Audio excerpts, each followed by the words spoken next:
Hello guys, in another episode of Omnipotent Growth with Kal. Today we are with Stilyana Dimitrova and we are talking about leadership on operational level through a woman's perspective.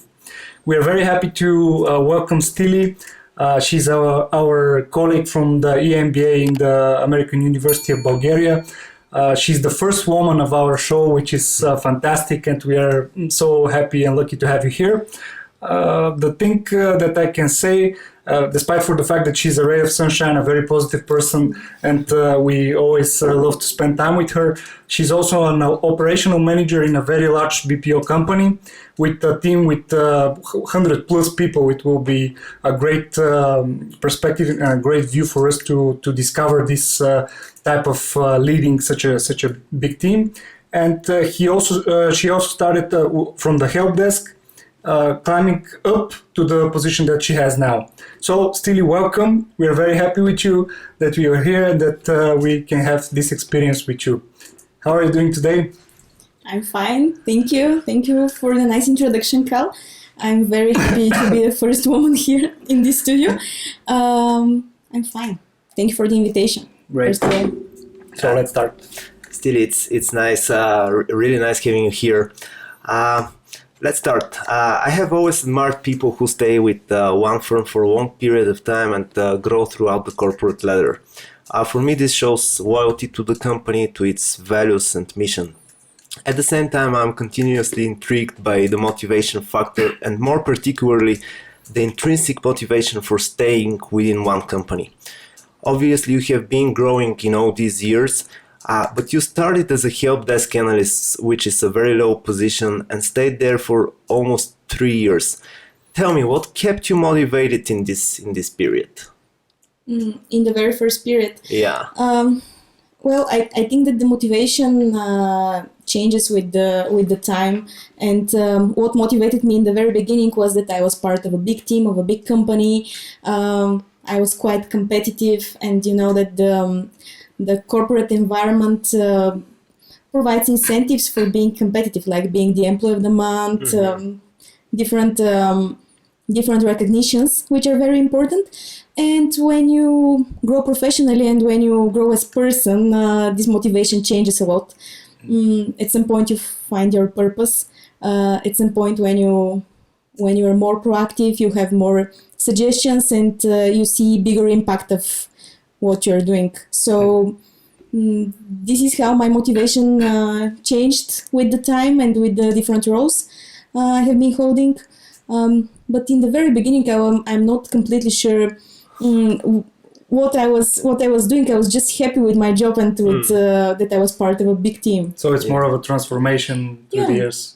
Yeah. Okay. Just maybe having the balance, because this was what I needed at that point of time, being happy. And yeah, this changes with the time. So I think this is what kept me on the same role, still motivated for a longer period. And when you say that things are growing and changing, we are very interested in the perspective of a woman. Like, what difficulties are there and how you managed to overcome them throughout the years? Yeah, it is. I know that this is our topic, but it is a very difficult question for me because personally, I have not had any issues or any. At least I haven't felt that I have had more difficulties because I'm a woman. So it is very, very difficult question for me to answer. There are many people who have their stereotypes, and it is not only something related to the gender. It could be something related to the way you look like, to your hobbies, to whatever.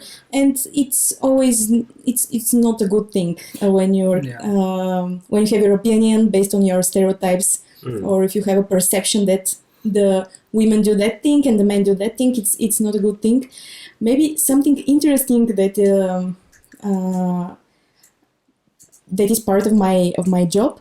You know, I'm a manager of a lot of people, and maybe something that that a man wouldn't experience is that sometimes, occasionally, there are people that might somehow see me as the mother figure, which is strange, and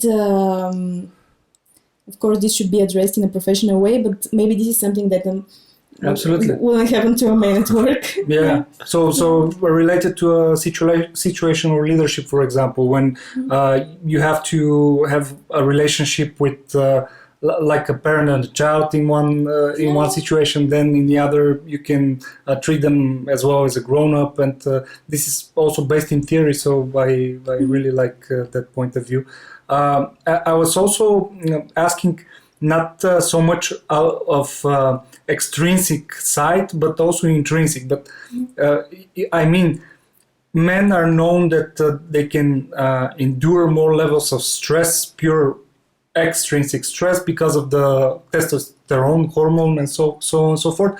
But then I was curious about the ability to create relationships like a woman, like a person that is more caring. Of course, those are just qualities that can be developed in any case, but especially in your case, you have to create a lot of relationships, and to do it successfully, it was interesting how you keep doing it with the growing numbers. And I think that what you mentioned about the caring, this is one of the, let's say, stereotypes that the women are like caring. This is our tool to. You nailed it.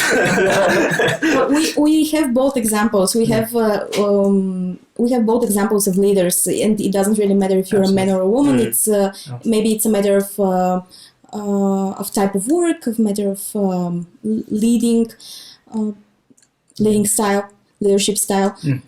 So it's not that related to being female or male. How I create the relationships at work, I mean professional relationships, I think that the communication is the key. Avoiding miscommunication is the key, really. Like being honest, being very straightforward to when any values are verbalized for the team, being following those values, and I think that this is at least for me, this is what helps me keep this relationship not only between me and the team, but also this is something that is very important for their relationship between themselves. Okay. So over communication, I'm also a big fan. It's like I have an example. My leader says it's better to put your rear light once more when it's not needed than to forget to do it when it's needed the most. So over communication really helps. Cool, thanks. Yeah, and communication is important not only for the professional life, but also for the personal one. Stiri, speaking of your leadership style, you lead a very large team of more than 120 people. My question is, how do you manage so many people in operational terms, and what are the advantages and disadvantages of being a woman? Of course, as we talked already, it doesn't matter whether you're a woman or a man, because this is we don't want to fall prey to some biases and prejudices. We want to just challenge them, and that's why Stili helps us a lot. Yeah, exactly. In general, how it's this happening strictly operational, because relationship is one thing, but then you have a lot of KPIs, a lot of stuff that you have to cover. Exactly. Yeah, that's right. The good thing is that you have leaders on all levels, and you need to recognize who they are. They might be formal leaders and informal leaders. I would say that they're both formal and informal leaders are equally important, because we are very well aware of the importance of the informal leaders and their role in the team, but also you cannot count only on the informal leaders. You have formal leaders there as well. in the different layers. So this is one of the things that help a lot. You cannot do the job by yourself, never. So you count on your partners within the team. And the other thing is that I think we should be very, very, when leading big teams, we should be very, very careful who has which role in the team. And this might help you somehow predict when you're in a meeting and when you're discussing a problem or challenge, who would be the one that would come up with a good idea, and who would be the one that would make the fine-tuning of the idea or of the job, and who would be the skeptics. Usually there are more than one, and usually their feedback is super important. So listen to everyone's opinion, listen to what everyone has to say about a problem, and solve it together. So I think that this is what helps me a lot. You can never do it yourself. Yeah, I'm totally with you on that. So my personal experience also shows that different points of view always bring more context to a certain issue or a certain idea. And there is a framework called the 6 thinking hats. When you have a lot of people, you always have people that are wearing those hats. But what I find is that if we want to continue developing them, we give roles. Like in some meetings, I try it out, and I know that some people are more skeptic than others, but I assign the role of the optimist. Okay, tell me what's good about that idea. It's a lot of fun, but also it's very practically applicable. So I think that your approach is great, and it helps a lot to have a context in the end. Cool. So our next question is more related to the current situation, as we are still under corona crisis all over the world. And some businesses are on the rise, some businesses are having difficulties. In your case, how are things looking, and what is different now for you? Like, how do you handle the current situation? Yeah, the current new normal. So the new normal. New normal. I don't like the new normal at all. It's not that normal. It is not normal. No, it is normal at some extent, but it's not the old normal which we prefer. I think. I think that we are all privileged that we are healthy and we have jobs at this moment, because this is really not the case for many people, and which is really awful, and the things are not getting any better for many people, which is not a good thing. Of course, the thing that changed the most at my job was the home office thing. Before we had this option, but right now for the last couple of months we have been working mainly from home. This whole new setup was something new. Most of the people are very eager to do that, and they really want to do that. They like it, which is something good. Personally, I experience huge challenges with this, because as you know, my team is not like everyone has their single tasks and they are performing them by themselves. This is a lot of teamwork and many people doing the same thing. We need to keep the standard. We need to keep the quality of the work, which is very, very difficult when everyone is at their home, and somehow our development is a bit not definitely professional development is stopped, but we cannot improve if we do not have the example right next to us, or at least we can do it slower and a bit more difficult. Also, another very challenging thing is keeping the team spirit. I think this is very difficult when we are not within the room. Of course, this is related to when we are talking about the teams. If you're an expert of something, you can do your job wherever, at the office, at home. I can share an interesting example, because recently we have had interviews about the vacancy in one of the senior positions in the team, and I have conducted more than 15 interviews, quite a lot of interviews. And, a lot of candidates then. A lot of candidates, yeah. And one of the questions was, can you tell me an initiative or activity that we could do to keep our team spirit, to make something like a team building activity. And that was online activity or something. It was not explicitly stated if it was question. online or offline. I was expecting only online answers. I was expecting that like we'll send Friday jokes, or we will do some charity together, different things, but 100% of the answers were for let's go to the mountains, let's go to the park together, let's have some board game days in the office, let's work from the office on rotations, even this suggestion. And obviously we do need this social contact, connections. Social connection.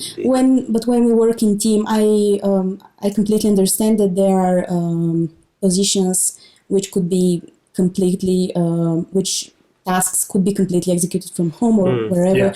But in my case, I would say that it is a bit making more issues than helping. However, this is our normal right now. At the moment, and I'm happy that we have this opportunity, because many people do not have this opportunity to still work from home. So absolutely, and it's difficult.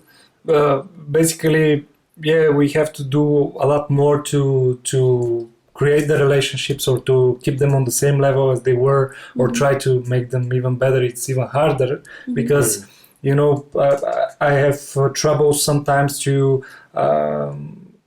inspire people to put up their cameras, because they feel like they don't feel the urge to bring their presence when they know they're just online. And it helps when you give a personal example. Like, I'm always with my camera on, and I try to ignite some conversations. And when I talk to anybody, I'm making hints, because you cannot put on your camera. Maybe your dog is in your lap or whatever. Because many people don't have their working space. If we had to be completely exact, the working space should be one of the main priorities of the companies to make sure that people have everything they need to continue working from home.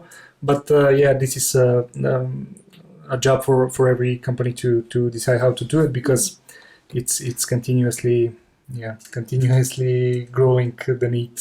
Yeah, and to keep the balance, we should also have our retreat place. And right now we are merging those two things, the professional environment, which we try to create at home, and the retreat environment. And this is a big challenge. This is something very new for me. Although I have had shifts from home for the last many years, still that this is our new day-to-day thing that we need to cope with is new for me. I'm still facing many challenges shared by team members, but still overall everyone is very happy working from home. But I'm not sure when the real issues might start at some point. It might be escalating at the moment. We don't know, because we never had such a long period. Yes. I know it was great for a couple of months, but then many people think that the balance and it's important. Like you can have home office maybe most of the week, but then in the end we are physical beings. We are connected to each other. The chemical reactions, oxytocin, for example, creates from a story, from a touch, for a physical presence. Of course, somebody with a turned on camera can also have such an impression. Probably the future is some kind of hybrid model between home office and... Let's first survive, right? Yeah, indeed, because the worst is yet to come, I believe. But anyway, let's hope you're not right. Next question. Next question is our signature question for our show. What is your recipe for leadership growth? My recipe for leadership? I think that it is somehow related to our main topic of the women leaders. But being authentic, not trying to copy anyone's behavior or anyone's let's say tools for being the leader. Having your values and make sure that the team is following them and make sure that they are in accordance with the company culture. This is very important because we're all part of a context. Absolutely. And I think that this might be my recipe. Great. So thank you. I totally agree with the alignment of the values. And I always say that you have to, when you are somewhere, be there. Like when you're working for a company, you have to find a way to connect with it. Otherwise, it's not. It doesn't make any sense to stay. Of course, there is always the opinion. Yeah, but I don't have a choice. You always have a choice. So if you are somewhere, try to make sure to see what's the vision. Connect. Then through all your own values, you can bring the message and inspire everybody else. Yeah. Great, Stili. Thank you. And we are closing down to our final question, which is again some sort of a signature, but in your special case, it's really interesting for us to understand and to find out what you are doing for fun. You're a party animal. We know that. Well, yeah, indeed, this is, I really like to have fun. I really like to go to concerts, to go out, to be with friends. And I think that somehow I managed during the summer, and I feel that I might have a bit boring winter because unfortunately my favorite things are about to cancel. But still, I think that, I also read books. I also have my group video chats with my friends, so we communicate somehow. Cool. And this is what I do for fun, and this is what I'll be doing for fun in the next couple of months, I guess. So the social connection is really important for you. Yeah, it is very important for me, very social. And it always, we can always feel it in the conversations, and I imagine that also in your leadership style, people feel that you connect easily, and you just trying to find out a way to connect with the other person, which is totally great. I hope so. At least I'm trying. Perfect. Okay, so I want to sum up what we talked about. So we had a plan to somehow try and challenge the women versus men now that you're our first female guest. Of course, we are both more than certain that females have greater stance even in the leadership world, because we show that we are all human beings. Everything is teachable when your mindset is correct. It doesn't matter if you're a man or a woman. It just matters that, as you said, to be authentic, to try to learn, to try to grow, and try to connect. It's that simple. And you can, of course, layer it down to a lot of other stuff that we do daily. But maybe this will be the subject of our next meeting, in which we can go deeper into some situations and some other stuff. So thank you for a great female presence. And I want to thank our listeners and viewers. Don't forget to subscribe to the channel and to share our content. See you next week. Thank you, Stili. Thank you.